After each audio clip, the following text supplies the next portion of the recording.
చెప్పటం వాళ్ళ యొక్క ఆత్మాభిమానంతోనే ఫైట్ చేస్తున్నారు. ఫైట్ చేసేంత శక్తి వాళ్ళ దగ్గర లేదు కానీ ఫైట్ చేస్తా ఉన్నారు. కానీ ప్రజలు కానీ వీళ్ళు కానీ పాలకులు కానీ ముఖ్యంగా అధ్యక్షుడు వీళ్ళు కూడా కాస్త డివిజన్స్ వచ్చాయి వాళ్ళ మధ్య అనేది చాలా. అందుకే ఇప్పుడు ఈ టాక్స్ లో 2 మాటలు క్లియర్ చేసేసారు. హర్ముజ్ జలసంధిని నిర్బంధాన్ని తొలగించేది లేదు, ఇరాన్ టాక్స్ కి వచ్చేంత వరకు తొలగించము. అంటే దీంట్లో అర్థమైంది రోజుకు 5,000 కోట్ల రూపాయల తన యొక్క సరఫరాలన్నీ కూడా ఆగిపోతాయి. ఇరాన్ బ్రతికేదే దానిపైన. ప్రతిరోజు అంత డబ్బును కోల్పోతుంటే ఇరాన్ భవిష్యత్తు నియర్ బై భవిష్యత్తులో ఫుడ్ కూడా లేని పరిస్థితి ఏర్పడుతుంది. అందుకే ఈ జలసంధిని ఆపడం కనుక ఇప్పుడు ప్రపంచానికి అందరికీ ఈ సమస్యనే. కానీ ఇరాన్ కు ఇంకా పెద్ద సమస్య. ఇరాన్ ఇది అమ్ముకోకపోతే, షిప్ బయటికి వెళ్ళకపోతే వాళ్ళ యొక్క ఫ్యూచర్ ఉండదు కనుక ఈ ఒత్తిడిని కొనసాగిస్తుంది. ఓ రకంగా ఇరాన్ చాలా ప్రెషర్ లో ఉంది. అందరూ ఎక్స్పెక్ట్ చేస్తున్నారు టాక్స్ కు దిగి వస్తుంది ఇరాన్ అనేది అంటున్నారు. మనం కూడా నష్టం అనేది ప్రపంచవ్యాప్తంగా అన్ని దేశాలపైన ఉంటుంది. మేజర్ గా ఈ హార్మోజ్ మూతపడితే అమెరికా కంటే కూడా అమెరికా మిత్ర దేశాలైనటువంటి జపాన్ కావచ్చు, సౌత్ కొరియా కావచ్చు, ఈ వీళ్ళకి ఎక్కువ నష్టం వాటిల్లుతుంది. అంటే తన మిత్ర దేశాల ఆర్థిక వ్యవస్థను కూడా పణంగా పెట్టి ట్రంప్ ఎందుకు ఇంత రిస్క్ తీసుకుంటున్నాడు అంటారు? రోజా గారు ఇప్పుడు అంటే ఇది ఏమంటాము, ఫలితం వచ్చేటువంటి సమయము, కాస్త పేషెంట్ గా ఎదురు చూడాల్సినటువంటి సమయం. అందుకే మిత్ర దేశాలను కూడా చెప్తూ ఉంది అమెరికా, కాస్త ఓపిక పట్టండి అనే పద్ధతిలోనే. నిజంగా అయితే అందరికి, చైనా కూడా చాలా ఇబ్బందుల్లో ఉంది. చివరకు మనకు కూడా ఇబ్బంది ఉంది, ఇండియా కూడా అది ఇబ్బంది ఉంది. అనేక దేశాలు ప్రపంచమంతా ఊపిరి ఆడని జలసంధిని మీరు నిర్బంధించడం అంటే మనిషి గొంతు పిసకడం లాంటిది ఇది. కనుక ఒక ఎంటైర్ వరల్డ్ ఎకానమీ ఏమవుతుందో చెప్పలేము, సంక్షోభంలో పడిపోతుంది. ఇంకా 2 రోజులు, వారం రోజులు కొనసాగినా చాలా కష్టమే ఇప్పుడు ఓపెన్ కాకపోతే మాత్రం.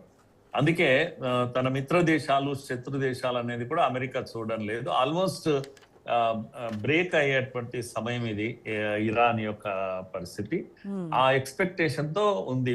ముఖ్యంగా సంధికి పాల్గొంటున్నటువంటి పాకిస్తాన్ ఏదైతే మీడియేషన్ చేస్తుందో, పాకిస్తాన్ మరింత సమస్యల్లో ఉంది. ఇప్పుడు కనుక తొందరగా టాక్స్ రెజ్యూమ్ కాకపోతే పాకిస్తాన్ లో పరిస్థితులు ఏమాత్రం బాగులేవు అసలు. వాళ్ళ యొక్క ఆర్థిక స్థితి, ఆకలి కేకలు అంటాం మనం పాకిస్తాన్ లో. చమురు సప్లై ఆగిపోయింది, దాంతో పెట్రోల్ ధరలు పెరిగిపోయినాయి, ఆకాశాన్ని అంటే అసలు పెట్రోల్ అనేది సామాన్యుడికి అందుబాటులో లేదు, విపరీతమైన ఆర్థిక సంక్షోభము. సో ఇలాంటి పరిస్థితి చైనాలో, పాకిస్తాన్ లో మరింత ఎక్కువగా ఉంది. అవును, అందుకోసమే ఇప్పుడు మనం చూస్తూ ఉంటాం సార్, అమెరికా పక్షానే ఉంటుంది ఎప్పుడు పాకిస్తాన్. అలాంటిది ఈసారి ఇంతలా ప్రాధేయపడుతూ ఉంది ఈ అమెరికా ఇరాన్ సంబంధించి.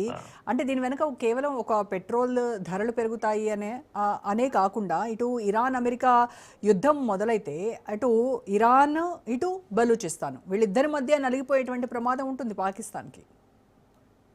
తప్పకుండా అటువంటి, అందుకే మీరు ఆ స్టేట్మెంట్స్ కూడా చూసినట్టయితే ఆల్మోస్ట్ బెగ్ చేస్తున్నట్టుగా అనిపిస్తుంది. అమెరికాను బెగ్ చేస్తుంది, ఇరాన్ బెగ్ చేస్తుంది. సో దాన్ని బట్టి మనకు ఒక డిగ్నిఫైడ్ పాత్ర పాకిస్తాన్ ది మీడియేటర్ గా ఉంది అంటే కాదు, బెగ్గింగ్ స్టేజ్ లో ఉంది. అయ్యా రాండి అనేటువంటి, ఈవెన్ జేడీ వ్యాన్స్ బయలుదేరేటప్పుడు కూడా బెగ్ చేసింది అమెరికాని. అమెరికా ఓపెన్ గా చెప్తుంది, పాకిస్తాన్ అడుగుతుంది కనుక మేము ఆగిపోయాము, పాకిస్తాన్ చెప్తుంది కనుక అని రిపీటెడ్ గా పాకిస్తాన్ కు ఆ క్రెడిట్ ఇస్తూ, అంటే మాకంతకు మాకు ఇష్టం లేదు, అయినా పాకిస్తాన్ అడుక్కుంటుంది కనుక మేము ఏదో చేస్తున్నాం అన్నట్టుగా పాకిస్తాన్ పేరు వాడుకుంటుంది. పాకిస్తాన్ యొక్క పరిస్థితి అంత గందరగోళంగా ఉంది రకంగా చెప్పాలంటే. అంటే సార్, ఇప్పుడు ఇంత చైనా సపోర్ట్ ఉన్న పాకిస్తాన్ అమెరికా మాట వినకుండా ఇరాన్తో చర్చలు జరపమని ఇంత ప్రాధేయపడడం, ఇదంతా చూస్తుంటే ఒక ఇంటర్నేషనల్ పాలిటిక్స్లో మొత్తం పాకిస్తాన్ ఒక కొత్త కూటమి వైపు ఏమైనా వెళ్తుందా, దానికి సంకేతాలేనా ఇవి అన్న అనుమానం కలుగుతోంది. అంటే పాకిస్తాన్ కున్న ఆప్షన్స్ అయితే అమెరికా లేదంటే చైనా కనుక 2 భిన్న ధృవాలు ఇవి. కనుక జియో పొలిటికల్ సిచ్యువేషన్ లో అప్పుడున్న పరిస్థితులను బట్టి ఏ కంట్రీ అయినా పర్వాలేదు, తాను అడుక్కోవడమే కనుక పెద్దగా ఆత్మాభిమానం అంటూ అడ్డొచ్చేది ఏం లేదు పాకిస్తాన్ కు. కనుక ఆ విధంగా మీరు అన్నట్టు షిఫ్ట్ అవుతుంది తన అవసరాన్ని బట్టి, అక్కడి నుంచి ఇక్కడ, ఇటు నుంచి అట.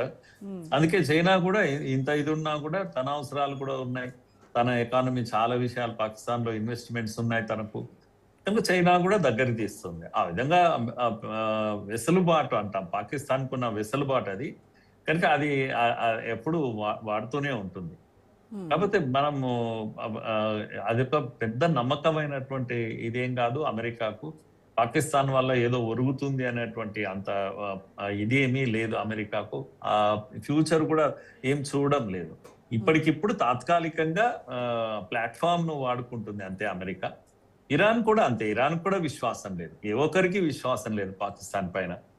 ఇరాన్ అయితే అసలే కేర్ చేయదు, తన అవసరాన్ని బట్టి ఉంటుంది, చేస్తుంది. కానీ ఓవరాల్ ఏంటంటే ఇప్పటికైతే ఉపయోగపడుతుంది. మనకు కూడా ఎటువంటి జలసి ఏమీ లేదు.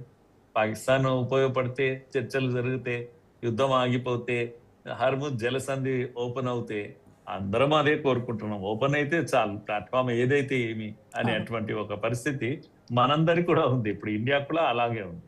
అవును. ఈ ఇరాన్ అనుసరి